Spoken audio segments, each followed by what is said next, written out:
आप वो civil areas में क्यों कर रहे हैं? क्योंकि आपकी काबिलियत सिर्फ सर मैं आपको रोक रही हूं, सबकी बड़ी खबर अपने दर्शकों को बता रहे हैं। पाकिस्तान के कराची में बम धमाका हुआ है, ये बड़ी खबर इस समय की बता रहे हैं। लाहौर के बाद अब देखिए पाकिस्तान के कराची में बम धमाके की खबर आ रही है।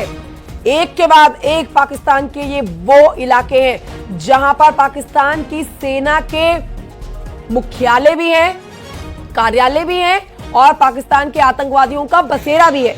तो अब लाहौर के बाद देखिए कराची में धमाका हुआ है। ये तस्वीरें पाकिस्तान की सड़कों से आप तक पहुंचा रहे हैं, जहां पाकिस्तान के जो लोग हैं वो घरों से बाहर निकल आए हैं। रिहायशी इलाके के लोग घरों से बाहर निकल आए हैं। डर लोगों के चेहरे पर साफ देखा जा सकता है। पाकिस्तान को इसी बात का डर है कि भारत पाकिस्तान के बीच जो तनाव इस समय चल रहा है उसको देखते हुए भारत एक बार फिर से पाकिस्तान के ऊपर अटैक करने वाला है। सर ये अंदर खाने में भी खबर चल रही है और इस पर जानकार भी कह रहे हैं, क्या भारत भी पाकिस्तान के ऊपर दोबारा से अटैक करने की तैयारी कर रहा है? क्या आपका विश्लेषण कहता है इस पर? हमने तो अभी सिर्फ शुरुआत करी है। हमने इस समय पाकिस्तान का दरवाजा खटखटाया नहीं है, उस दरवाजे को हटा दिया है इस अटैक के द्वारा। अब हमने अंदर जाना है या नहीं जाना ये हमारी मर्जी।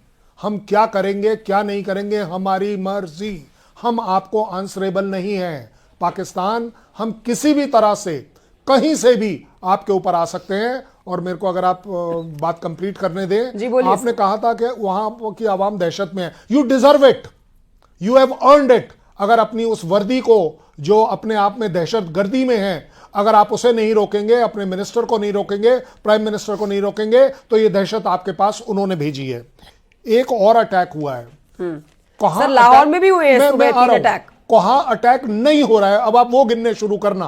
अब आपके वो दिन आ गए हैं। बलूच अटैक करेगा, टीटीपी अटैक करेगा, अफगानिस्तान अटैक करेगा, सिंधु अटैक करेगा। कौन सी ऐसी जगह है जहां आपके ऊपर अटैक नहीं हो रहा? आपकी आवाम एक बार फिर से आपके कोर कमांडर के घर पर अटैक करेगी। आपके वो सफेद वाले मोर लेकर जाएगी, आपके फ्रिज में से स्ट्रॉबेरी लेकर जाएगी, आपके एयरपोर्ट पर, आपके एयरफोर्स स्टेशन पर, एयरपोर्ट अलग बात है, एयरफोर्स स्टेशन जो फौजी होता है वहां पर फिर से आप देखेंगे कि यह आवाम आपके जहाज जलाएगी। एक और बड़ी बात आपने कही, आर्मी परेशानी में है। परेशानी में तो आर्मी हमेशा से थी। जब आप दहशतगर्दी करोगे तो परेशान तो आप रहोगे, उसमें कोई डाउट ही नहीं हो चाहिए। आपने कहा बादल साहब ने क्रिटिसाइज निंदा किया। भाई साहब बादल साहब जब वो गुरुपंत वो पन्नू जब कुछ बोलता है तब आप क्रिटिसाइज क्यों नहीं करते? कनाडा वालों को क्रिटिसाइज क्यों नहीं करते? मत करिए ये डबल स्टैंडर्ड। मेरा सरदार, मैं और मेरी पलटन सरदार आपसे ज्यादा बड़ी सरदार है। आप अभी राजनीतिक बातें छोड़ देते हैं, अभी बात करते हैं। बड़ी बात आपने कहा था ना, मस्जिद पर हमने अटैक किया है, ऐसा वहां चल रहा है। वहां तो वो भी एक बच्चे का खिलौना दिखाया हुआ है जिसको लपेटा हुआ है और उसको बोल रहे बच्चों को भी मारा गया है।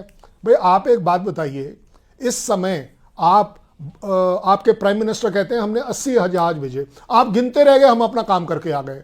आपने कहा 24 हमारी मिसाइल आपके यहां गिरी, आपका रडार क्या कर रहा था?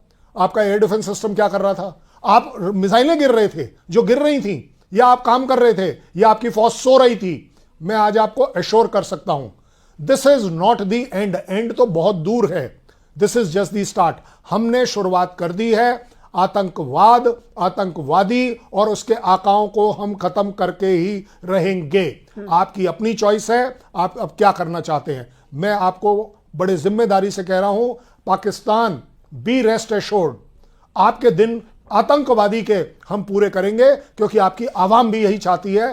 पूरी दुनिया आपसे निजात पाना चाहती है। और जहां तक आर्मी का सवाल है, मुल्ला मुनीर टारगेट नंबर 1 इसीलिए हैं, और वो प्रूव होता है क्योंकि वो बंकर में नीचे बैठे हुए हैं। आइए ना बाहर, इस आवाम को फेस करिए, एक्सप्लेन करिए कि आपने पिछले 30 साल क्या किया है। आपके ख्वाजा ने बोला ना कि 30 साल से आप दहशतगर्दी कर रहे हैं। उस दहशतगर्दी का जो आतंक है वो बाकी सहे, आज आपके घर पर आ रहा है तो आपको तकलीफ हो रही है, आप अपनी फैमिलीज बाहर भेज रहे हैं। भाई चाह क्या रहे हैं आप?